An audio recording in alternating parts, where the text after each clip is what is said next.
Hello, Joshua. I see you on CrossTech Spider on YouTube Live. It is so wonderful, friends, to be here with you. Happy Wednesday. You know what's special about Wednesday? I mean, aside from, it started with a tweet chat on Twitter if you missed that. But of course, Wednesdays are all special because that's when In the Loop is here with you. And today is a big day. I'm here with my co host, Greg Nibbler. And of course, I am here to keep you on top of all things business, finance, but we're just happy and grateful to have you here with us. As you know, what makes today really, really special is that you are part of the show. And so we love to see your engagement. Don't be shy. Let us know where you're joining us from. Let us know your name. Let us know, like, if it's warm, if it's cold, like how your week is going, because we love to hear from you. For those of you who are new to the show, welcome to In the Loop with Winnie and Greg. And I'm Winnie's son, longtime financial pro, CNBC council member, Forbes contributor, and host of Level Up. And so we are excited to be here with you. But most importantly, Greg, I'm excited that you're here, and it's a great week, right? It is. It's awesome. Yeah. Thank you so much. It's always so much fun being here with everybody. Like you said, this is an interactive show. We want to see your comments. Love seeing everybody join in. And whether you're watching live or watching afterward, drop those comments on. I'm Greg Nibbler, longtime tech reporter covering all kinds of tech. And coming up here on the show, I'm going to talk about a couple of things that you can kind of take advantage of right now, or that may be changing with some things that you do. But also there's a big topic about the way we travel might be changing. Going through an airport may be a different experience if this experiment works out. So we're going to talk all about that. But like we said, drop in your comments. Let us know what you want to talk about as we go through the show. And it's just great to be here. Let's have some fun. That's what this show's all about, learning about things and having a good time and having discussions. And Winnie always starts us off with everything going on in the world of finances, which I know sometimes can be not as fun as we may want, but it's always good to know about it, and always appreciate everything that you bring here with that. Oh, thank you, Greg. That's so kind of you. And I think I know what you're going to talk to us about in terms of Delta. So I'm super excited. I think it actually trickled into financial news. And I'm really excited to see what you think about this, Greg. So, and I think I'm going to be able to jump in about whether I think it's worth it or not. But let's talk about how the market closed, because today was a good day. And we got to take the good days when we can get them. So positive day across the board. Dow closed up 436 big ones, and the Nasdaq closed up 469 points, and the S&P 500 up 102. Now you might notice I was kind of excited that the Nasdaq goes up so much, and that's because the Nasdaq is traditionally very tech heavy and science and whatnot heavy, and that's, as we know, what are very popular sectors that a lot of investors are investing in. Now, why did the market do so well? Not complete surprise, but sort of a surprise, and we'll certainly take it because it's good news. Well, the Fed came out and announced their much anticipated increase to the Fed rate. They gave us 0.75% increase in the Fed rate, which you might think, like, how's that good news? That means borrowing costs cost more. But actually, it's great news because we were very concerned about more and more talks about the recession. And in fact, some people were even saying that there was a potential the Fed could increase rates by a whole 1%, which certainly would mean we're even closer to a recession. But as you know, yesterday I shared this too, is because our job market has actually been pretty steady here in the United States. In fact, creating an average of over 400,000 jobs per month here. So there's been some really good news overall. And Fed Chairman Jerome Powell didn't just end at increasing interest rates. He also said, look it, I've got some potentially good news. Now, we probably will be increasing rates once again when we meet in September. It's probably to be expected. However, he also said that, we actually see the potential for decreasing the amount of how much we would increase interest rates, which is sort of positive, saying that things actually could get a little bit better sooner. And so we will be mindful of that, and we will be on top of that, and we'll adjust if situations get better. He also mentioned that, yes, it is in fact, we do know that we're in earnings season right now, and some companies have reported somewhat disappointing earnings, including companies like Walmart. And, yesterday we talked about Chipotle. We talked about several companies, including Microsoft, with somewhat disappointing earnings. But he actually said that's not necessarily a bad thing. A little bit of disappointing earnings could actually give us a slack that we need in order to stay away from being in a total recession. So investors certainly saw this as a positive across the board. And so you're seeing a lot of optimism going back into the financial markets. And he also said that we might actually avoid a true recession here, which I don't know about you.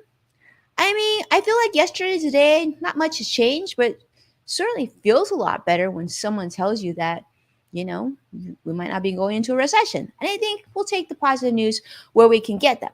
But let's not completely discount what did occur today, and that is that rates went up 0.75%.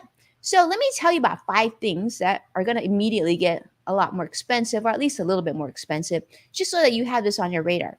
Number one, if you're looking to buy a car, your car loan has just gone up in price.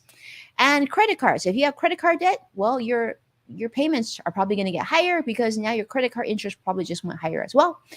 Also, if you're looking to buy a house or you have an adjustable rate mortgage, if you're looking to get a new mortgage, unfortunately, your mortgage probably just went up today as well. Also, private student loans, a lot of them, their interest rates, many of them might have gone up as well. Or if you're getting a new one, that might have gone up.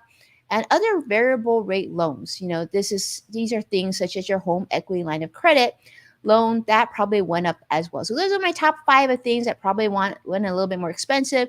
Hopefully you don't own too many of the top 5, and that way this won't have that much impact on you.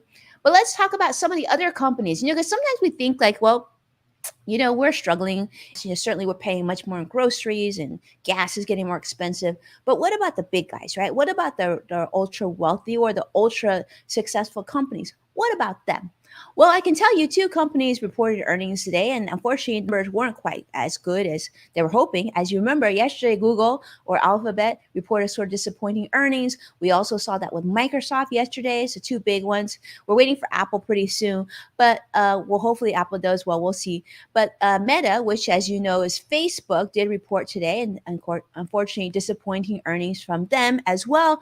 $2.46 a share in terms of earnings versus the $2.59, which was expected. Also, this is a big one. The daily active users dropped as well. So they were expecting about 2 billion in users, and it dropped about 1.96. So that's something that happened as well. Now, another company that also reported somewhat disappointing earnings, and I really want to get Greg's take on this, is Google. In fact, Google is talking about also how they're going to be delaying what they call cookie cutting. They're going to delay cookie cutting until 2024. But they also said because advertisements haven't been as stellar, so that's certainly impacted their earnings. But also they're delaying this I guess new cookie cutting thingamajigger thing. So Greg, you want to explain this to me? What is this cookie cutting thing of Google?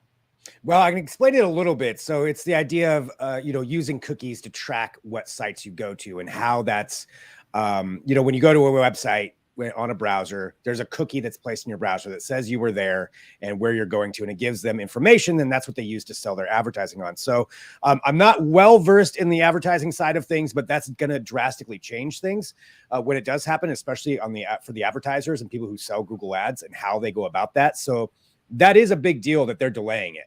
I think that shows that, like you mentioned, the finances are not as stellar as they would like. So they want to hold off making any of these drastic changes. So that's probably a smart move.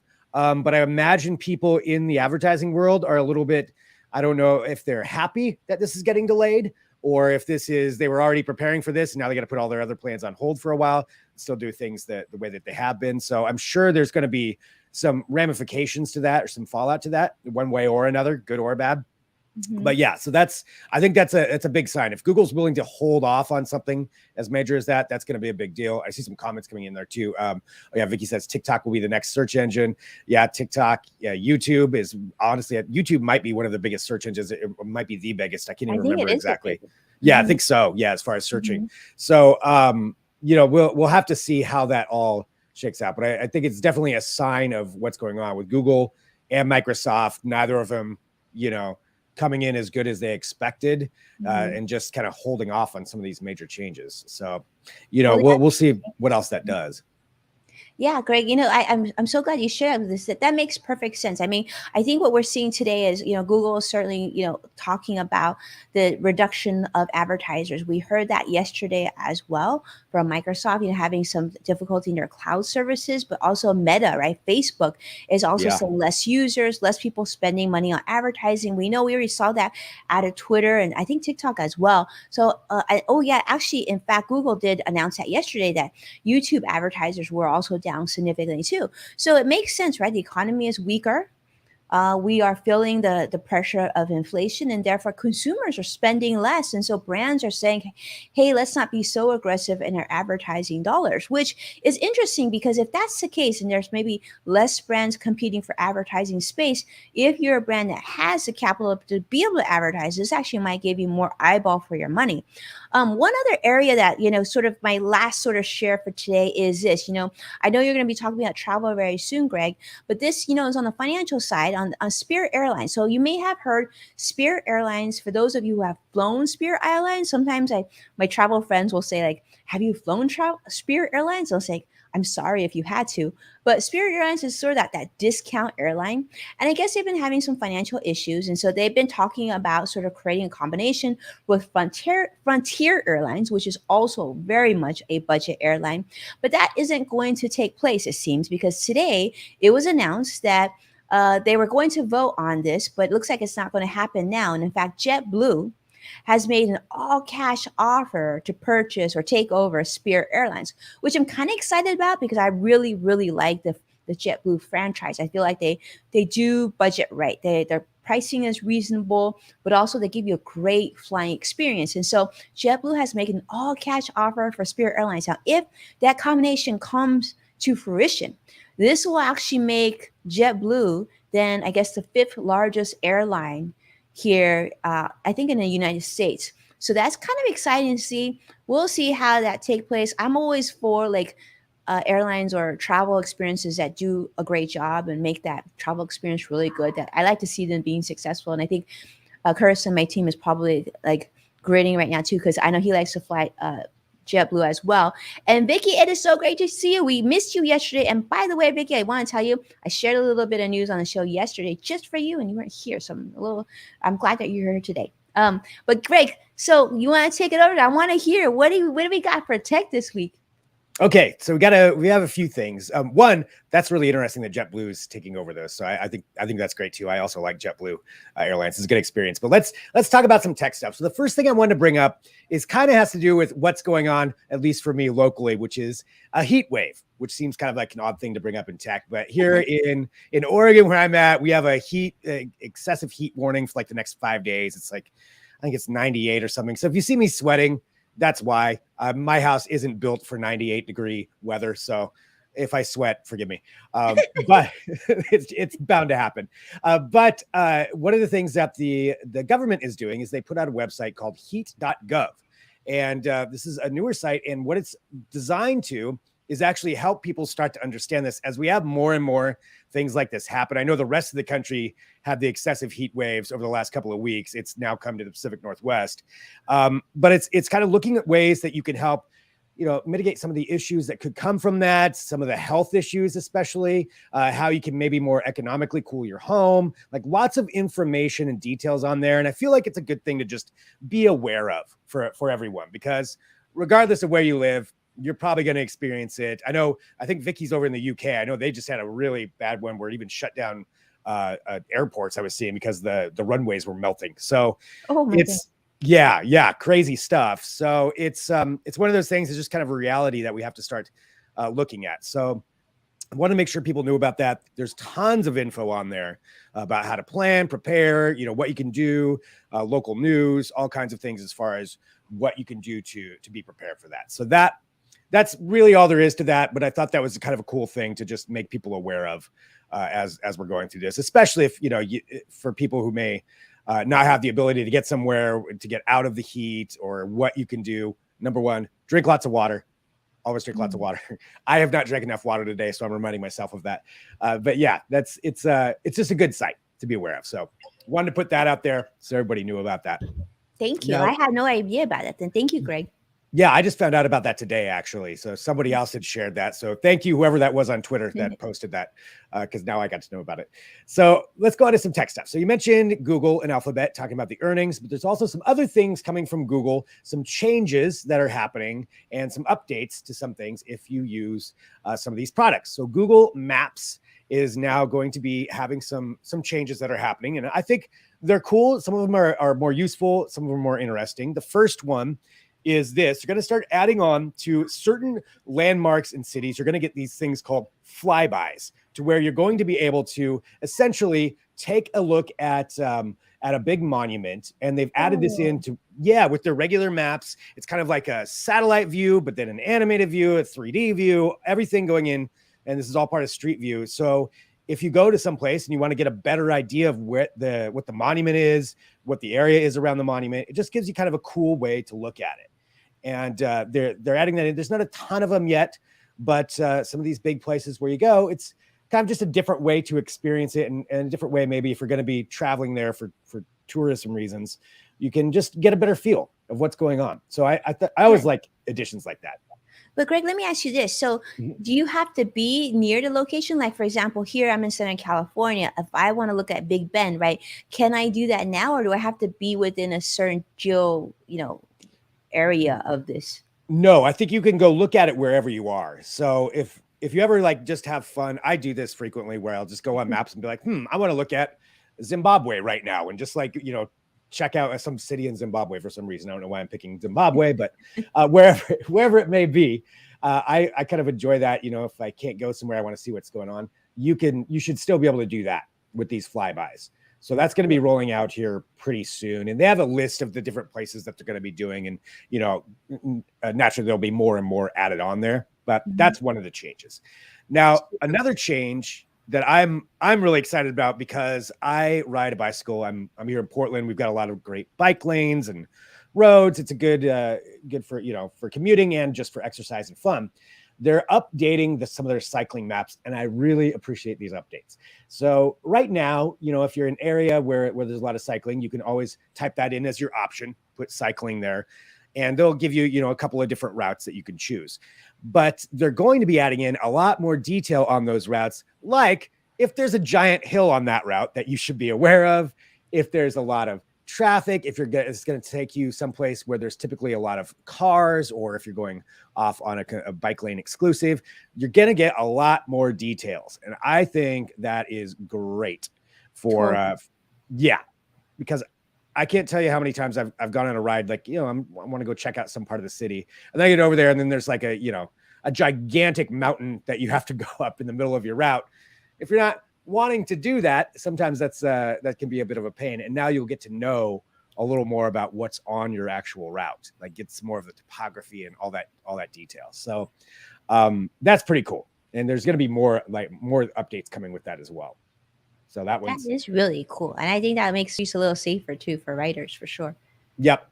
Makes it safer, and probably a better experience depending on what you're looking for if you're riding your bike. Yeah, I'm probably going to go for a bike ride, even though it's hot later, but I don't need to go up a giant hill in 98-degree weather. So I didn't even know Oregon got that hot, to be honest with you. I mean, I always think like your weather is going to be cooler than our weather, but that's a lot harder than where we are right now.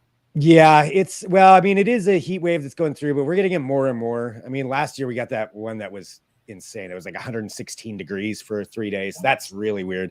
This is, for having it this long is not what it used to be, but it's kind of how it is now. We get with these heat waves that come through. So, but yeah, the bicycling update, pretty cool update there. And then the other one they're going to have is better ways to share your location. One of the examples they gave is somebody who goes on a hike, and they can share like, hey, I'm going into this hike now.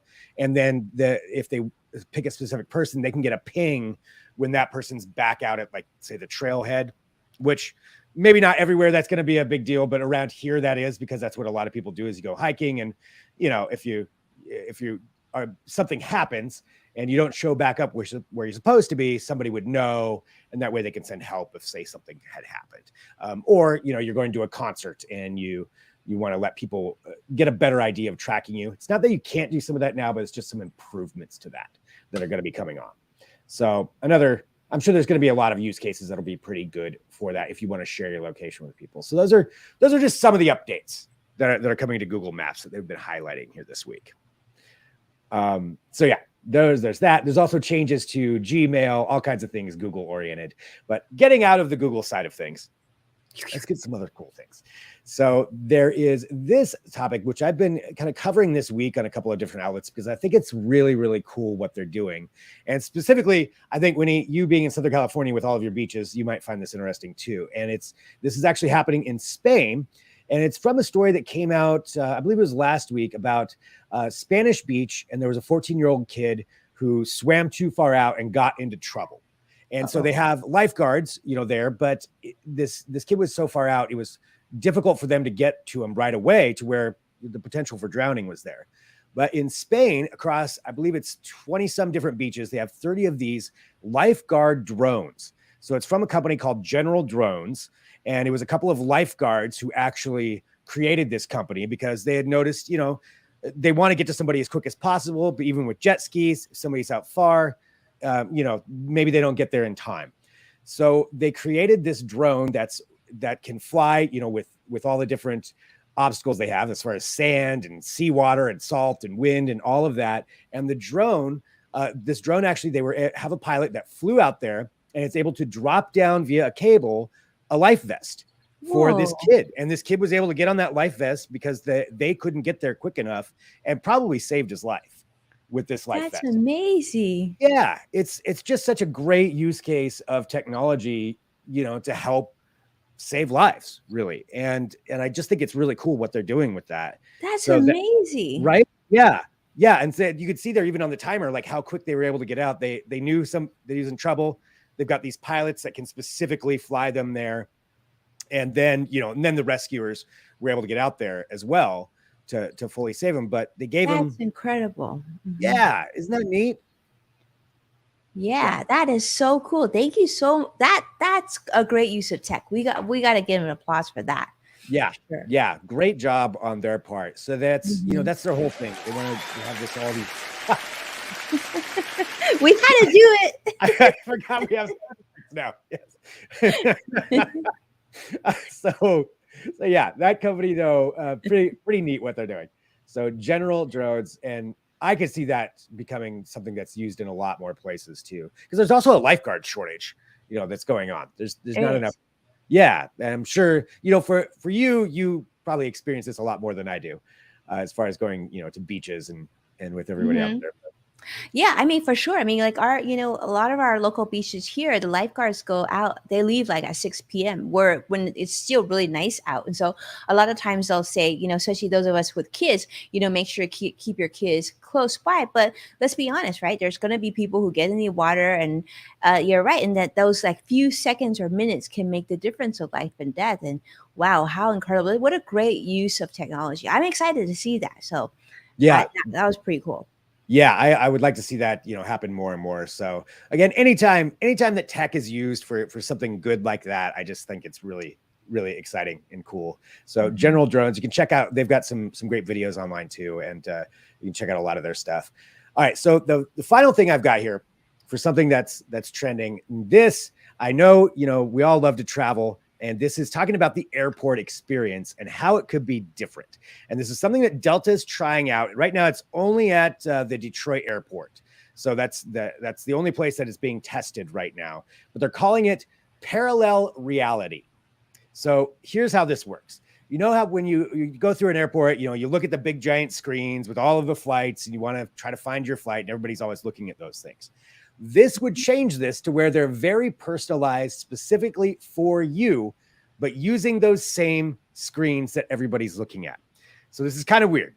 So and you have to opt in to use this. So it's not something that, that's just going to happen for you. But if you opt in, you scan in your flight info, and you go to one of their kiosks, and it'll do a quick scan of you to identify who you are. They're real specific about saying they're not storing any facial recognition stuff. They're not storing any of that data, but they're using it while you're there for part of this experience.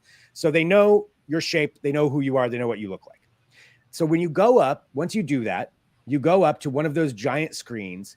And when you personally look at it, you'll see a completely customized image on the same screen that everybody's looking at that no one else can see except for you. And the way they're doing this is these displays can aim light specifically at individual people. So the image you're getting, no one else is getting that image. And you'll have, you could have 20 people all staring at a screen and each one of them is seeing something different, all personalized to you. And they're saying that, this could help out for a lot of different ways and provide a better experience. It's a strange kind of technology to kind of wrap your head around, but this is what they're trying out there. I'm really curious to know your thoughts on this, Winnie. Well, I kind of love the customization, right? And I know, Yeah. Greg, I know you travel a lot. I travel a lot. You were looking at the screen. You're like, you have to go through all these different filters in your head to try to find your specific flight. And how cool would that be if you look on the screen and you see your flight, I see my flight, and it's like, but it's the same screen. I think that's certainly hopeful. I think the customization is great. One thing I was hoping they would have done even before this is this, going through TSA now, and especially with continuous virus, like you have to take your mask off for it. I would love for them to like do the scan thing so that they could scan our retina or our form or something else, so we don't have to unmask. I think that's another thing they should build in this thing. I'm just putting out there, but I do love the whole customization. And like, let's say you're going down an elevator, you're going down one of those walking things, right? And it's telling you whether you're going in the right direction. Because let's be honest, new airport, sometimes you get lost. So yeah, I think this has a lot of use capabilities. Yeah. It's very, very futuristic. It reminds me, I go to this one sometimes, but Minority Report kind of, where you're getting these personalized ads and things like that. And there's a lot of that's going on too on the commercial side of things, where they want to be able to either use your phone as kind of an identifier to give you a personalized experience. But this, using those same screens, but each person sees a different thing, is kind of wild. So I'm not going to Detroit anytime soon, but if I do go, I kind of want to take a Delta flight just to try this out and get that experience. Hey, Delta, fly me out. But yeah, it's pretty cool. So I think they want to try it out and see what people think about it. If everybody's into it or not. The big concern that everybody always has is somebody scanning you and putting your information in there. And they're very much on their site. They go into a much more in-depth description saying they're not storing any of that info, but it gives their system a shape to look at. It knows it's you to give you that personalized experience. So, that's cool. One of my best friends is a big travel person, and he's based out of Detroit. So I feel like I might have to put him on this assignment so he can capture some footage for us to examine. Yeah, definitely. Yeah, I mean, I certainly would if I were in Detroit. I would absolutely take one of those flights just to try it out. There's kind of some more examples. Yeah, people taking a look at this and getting that personalized experience in there. But yeah, pretty cool. So that's cool. Parallel reality is what they're calling it. It's an interesting name too. But yeah, kind of changing up that experience. So yeah, curious to see what people think. Vicky says, scan your eye, personal data and information. Yeah, I know that there's been some experiences or some places trying out, the retinal scans as well. There's also the palm scan, which is another way, probably not the best for COVID, to put your hand on everything.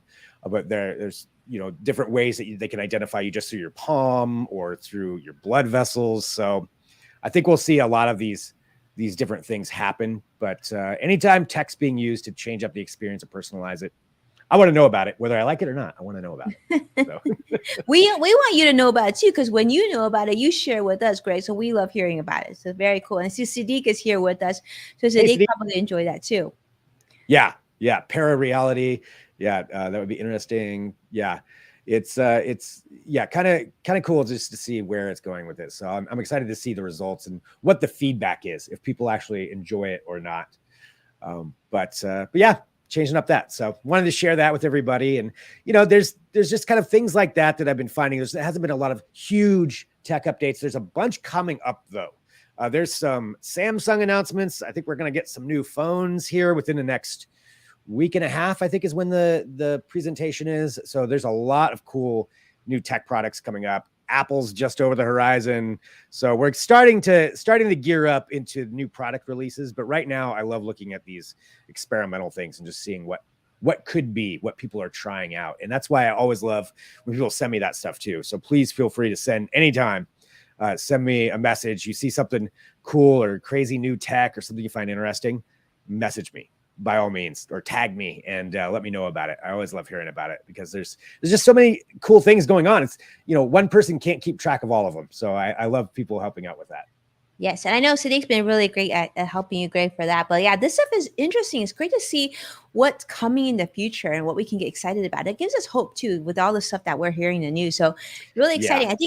I think the next week there's gonna be more things, but I'm really looking forward to seeing, like you said, the new tech developments. And I don't know, for those of you who are watching, this is an ongoing thing that we're gonna kind of keep asking Greg about. Will Greg go Apple this year?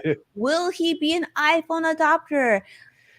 Curious minds want to know, and we will keep paying attention. We'll keep asking him until that day. There's lots of rumors about the new iPhone that's going to be coming out in September that I'm kind of liking, but so far, no. So far, not yet. Well, I'm going to wait till September, and I'll decide. Okay. Sounds good. Well, we'll look forward to seeing what your take on it is. And with that, I guess, thank you everybody for tuning in and being here with us. We always love spending the week with you. And of course, we'll be back next week. But thank you so much, Greg. Super interesting. I love the travel information there as well. But stay cool, Greg. 90 degrees. Hopefully that comes down for you. But at least now we know to go to heat.gov. You can see where the inspiration for that came from. Exactly. My sweaty face is the inspiration for that. Yeah. Thank you, everybody. Thanks for joining us. Thanks for the comments. Thanks for everything. And like Winnie said, we'll talk to you next week. Take care now. Bye-bye. Bye.